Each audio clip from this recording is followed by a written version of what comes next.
Hey YouTube, dutchsince here. It is 11:21 p.m. Central Standard Time on Monday, April 11th, 2011. And I've got a great nugget of information here for you. This is Australian Rain Corporation, based out of Australia.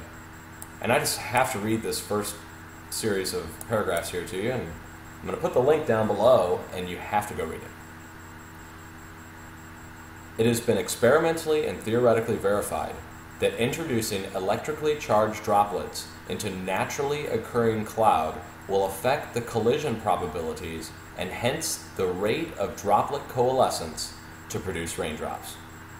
And depending on the nature of the cloud and the concentration of charged droplets, results in an increased raindrop growth. This forms the basis of their model. And now step one. Initially, negative ions are generated from a high voltage corona discharge wire array. What is that? That's HAARP, or a HAARP type facility. 2. The ions become attached to particles in the atmosphere, especially soluble particles, which later act as cloud condensation nuclei, CCN. 3.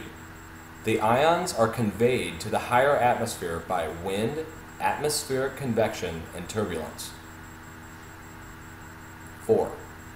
The electric charges on the particles are transferred to cloud droplets. And 5.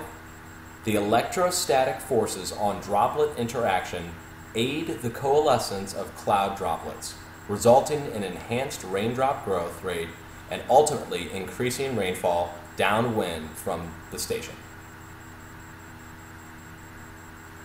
Now let me show you one of these stations. 1 second here, I gotta pause this, I've got a picture. Okay, so here's one of the stations. These are a ground-based station that produces an electronic charge in the atmosphere. And then they use that in conjunction with already seeded clouds to induce rain.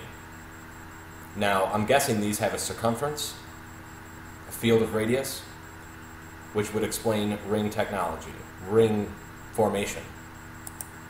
Now here's another picture, let me make this big, of another ground-based station, and you can go check this out at North American Weather Consultants, Inc.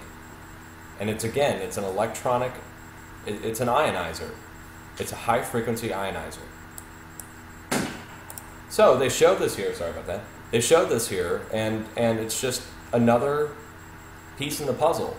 I really do believe that the rings and the squares that we're seeing are these types of stations that are set up based out of airports. And they're using the airports and the facilities. Now here's the crazy conspiracy portion of this, is Australian Rain Corporation has ties to Rupert Murdoch. Yes, Rupert Murdoch. Okay? And you guys, the investigative listeners, I know I have several. Go look at this connection. Australian Rain, Rupert Murdoch. And I'm going to give credit to one of my YouTube users. I'm going to contact him and make sure it's okay that I put his name down below this video. But I would not have any of this information if it were not for one of my awesome subscribers. My subs are awesome. They're little Sherlock Holmes. I'm Watson, they're Sherlock Holmes, okay? So, much love to everybody. Cheers.